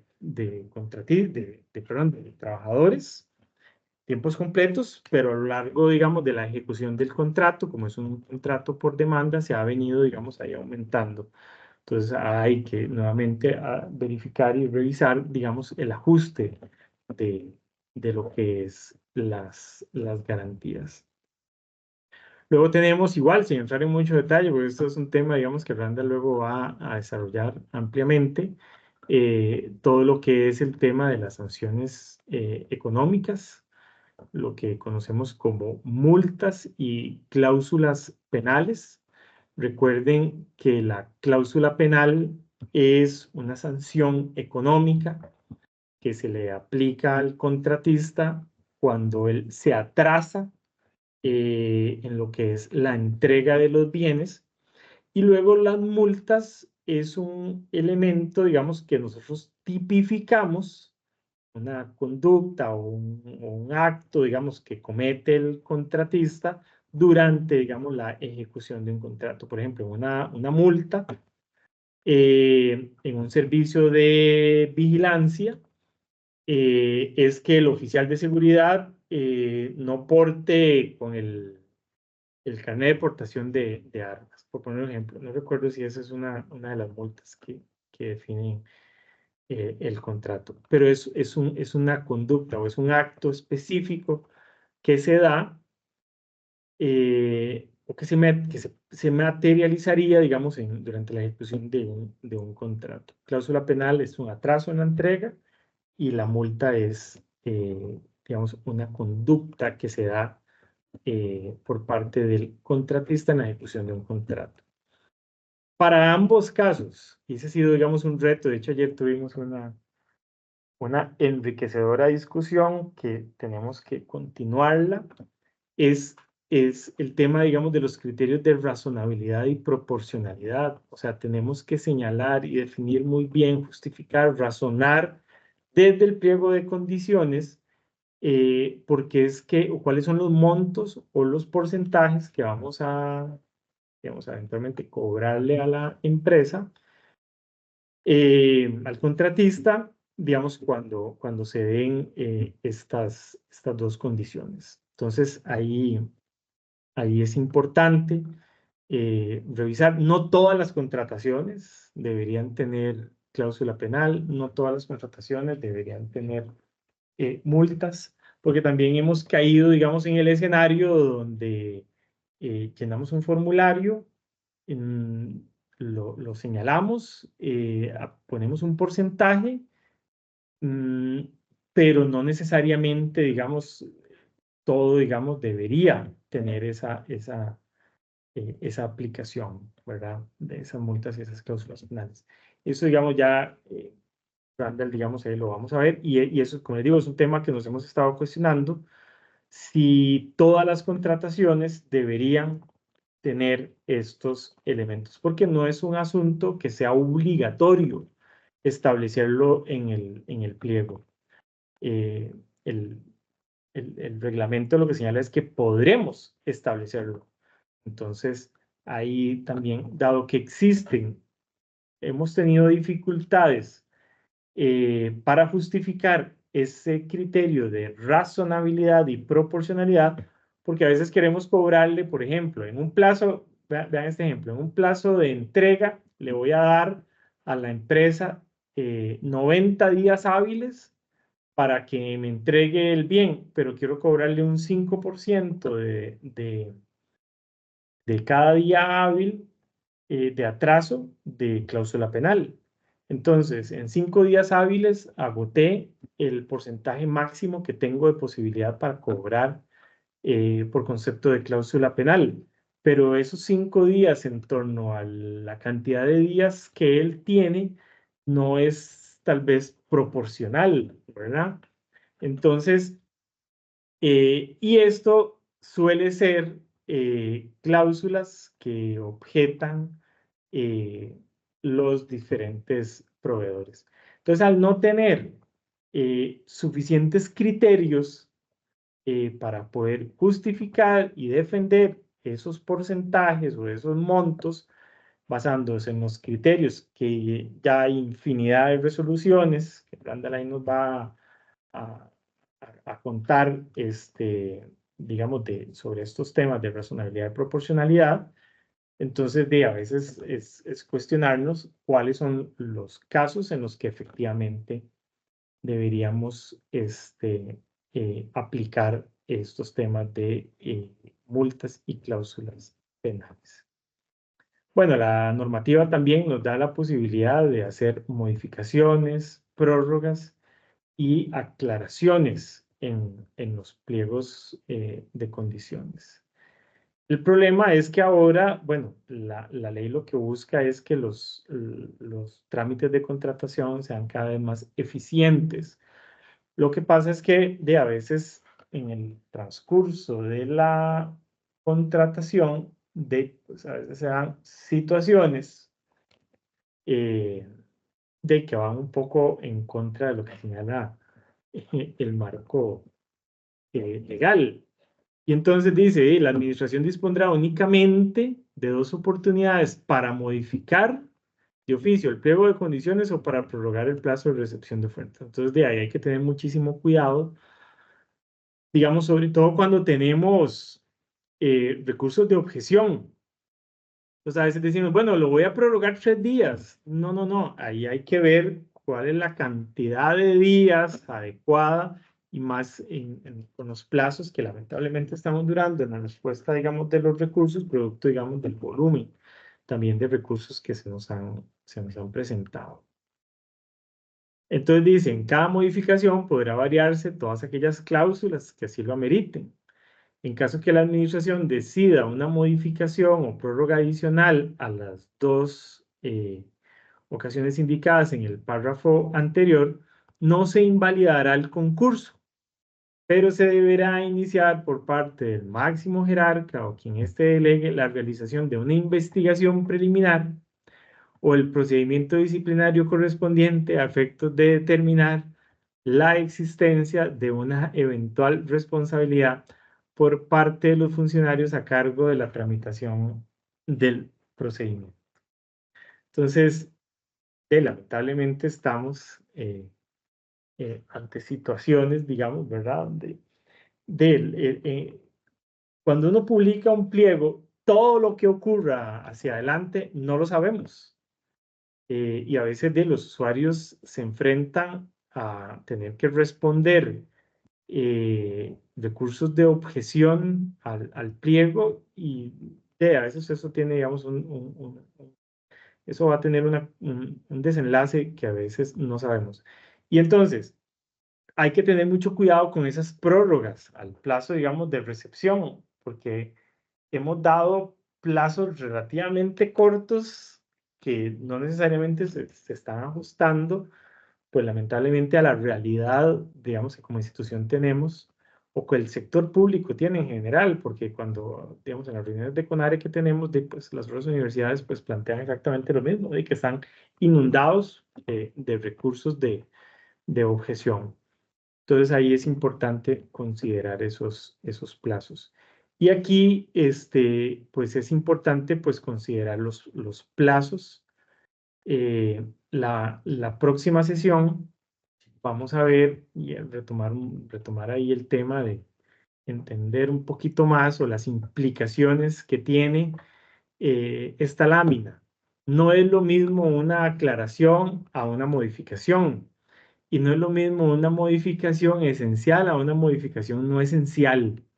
Y bueno, el efecto de, digamos, considerar algo como aclaración siendo modificación o considerar algo como una modificación no esencial siendo modificación esencial, lo vamos a ver, digamos, la próxima sesión. Y bueno, aquí tener claridad, ¿verdad?, sobre los plazos, las condiciones, digamos, que tenemos que observar y cumplir en términos, digamos, de los plazos. Porque el problema, digamos, es lo que vamos a ver la semana siguiente. Yo sé que a veces digamos, el estar mucho rato en estas sesiones, sobre todo cuando son virtuales. Randall, dígame, perdón.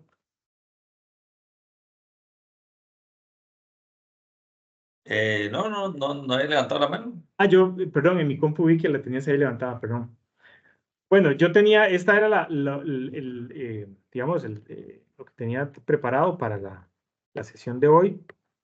La próxima semana vamos a terminar con todo este tema, digamos, de pliegos de condiciones. Recuerden que la semana anterior decíamos, bueno, habíamos puesto una cantidad de horas, no estábamos 100% seguros, digamos, ese era el tope, la cantidad de horas que íbamos a necesitar. Pero bueno, por lo menos para la sesión de hoy, esto era lo que quería compartir con ustedes. No sé si alguien tiene alguna consulta, alguna pregunta o comentario. Entonces, de mi parte, eso sería todo por el día de hoy. A ver, por acá. Para los que están preguntando por la presentación, creo que Berry la pasó. Creo que era completa, ¿verdad, Walter? La que se pasó No. la vez pasada. No, de Ok, pasó momento una parte. esa es solo, digamos, ahí tengo digamos, posición. Ahí podemos irla pasando, al final se las pasamos toda completa. Más lo voy a pasarles el artículo ese que habla de las características del sistema de evaluación de oferta, por si alguien pues, quiere leerlo. Y que pidieron el archivo de Excel con lo que tenía el presupuesto detallado de una de las ofertas, para que lo tengan ahí. Nosotros habíamos planteado esta actividad en 2 sesiones. Sin embargo, para no hacerla tan pesada, ¿verdad? Creo que vamos a tener que hacer una la próxima semana, ¿verdad, Walter? Sí, señor. Tenemos que coordinarlo, pero nosotros le pasamos la información en estos días, porque la idea era ver esta parte, entonces nos quedaría una sesión más. Lo otro es que probablemente, bueno, estamos analizando de cómo hacerlo de la evaluación. Probablemente la vamos a hacer virtual también. Vamos a estructurar horarios para las diferentes personas para que puedan entrar y verla.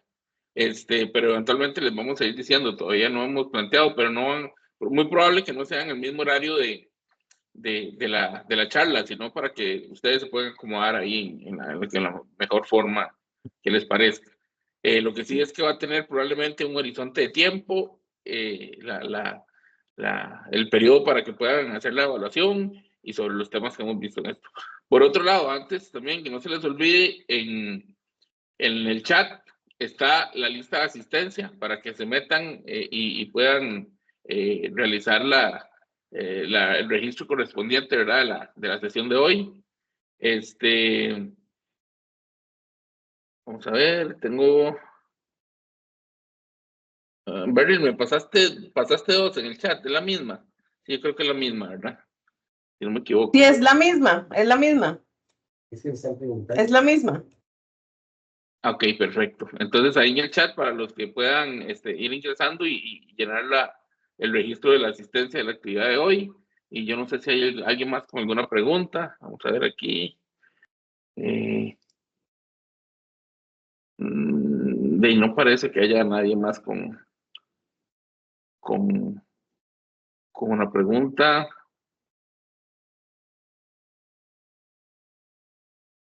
Listo, entonces. Entonces, si ya todos sería... completaron la asistencia, nos veríamos entonces la próxima semana. Sería miércoles, Walter, por lo de... Ok. Perdón. Randa. Sí, hay una compañera ahí que pidió una lista. ¿Cómo es que se llama?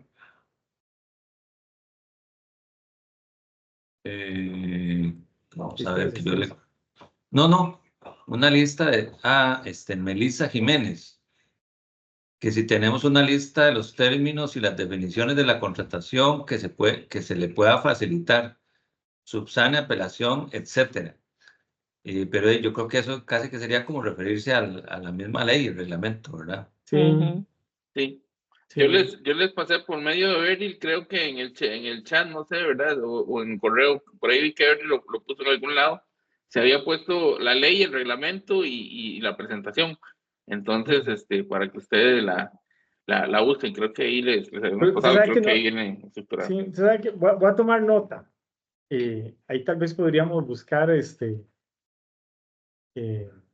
algún trabajo pues en la Escuela de Administración Pública se dan cursos de contratación. No estaría del todo mal pensar en tener un diccionario de términos, ¿verdad? Voy a tomar nota, no le prometo que pronto lo tendremos, pero me parece interesante. Yo quiero hacer un comercial nada más. Nosotros en la oficina de contratación pública hemos tratado como de generar un documento, un procedimiento para compras. Va más que todo enfocado a las personas que directamente están relacionados con el proceso de compra. Nosotros lo vamos a publicar en estos días, es muy probable. cuando se habla de procedimientos es muy difícil tener el procedimiento perfecto. Ya lo hemos revisado varias veces, pero sí queríamos tener una versión que pueda servirle principalmente a las personas de la oficina de suministros, a las personas de las unidades especializadas de compra y a las personas de las regionales, para que se guíen para los procesos de compra.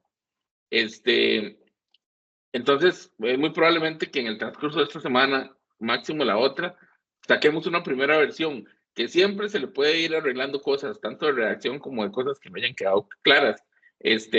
Pero la idea es tener ese procedimiento para que, por lo menos de guía. Nosotros lo hicimos enfocado en la oficina de contratación pública, ¿verdad? Es muy probable que si nosotros lo llevamos directamente, por ejemplo, a la sede de San Ramón, ¿verdad? Ahora que Carmen puso algo ahí en el chat,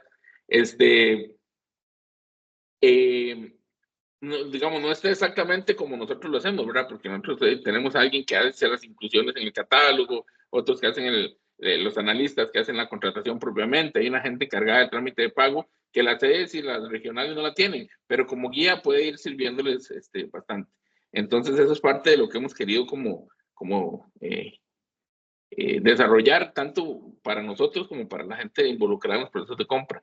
Por otro lado, otro comercial es que Stevens publicó ahí un glosario que dice que tal vez les pueda servir. Está en el chat con respecto a lo que están poniendo. Yo lo estoy abriendo ahorita para verlo, pero Steven lo acaba de publicar. Dice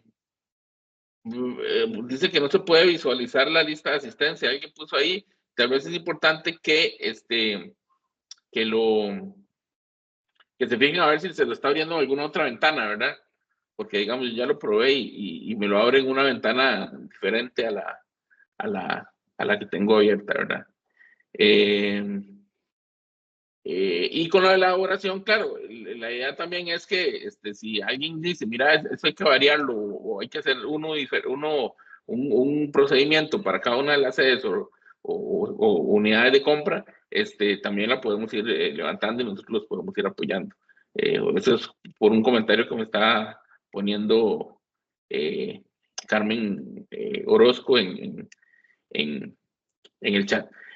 Volvieron a poner la lista de asistencia en el chat para alguien que dijo que no se podía visualizar, pero sí es importante que la llenen todos los involucrados. Si no, ahora le pedimos a Berry que la incluya tal vez ahí, si van a hacer el canal Berry, ¿verdad? O esas cosas para, ¿verdad? O cerrarla, digamos, a las 11:30 o algo así.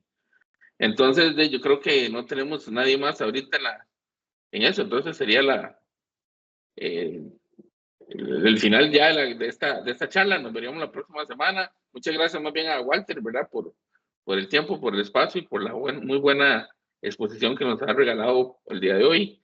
Entonces nos estamos conversando. Muchas gracias. Que estén muy bien. Saludos. Muchas gracias. Hasta luego. Gracias. Muchas gracias.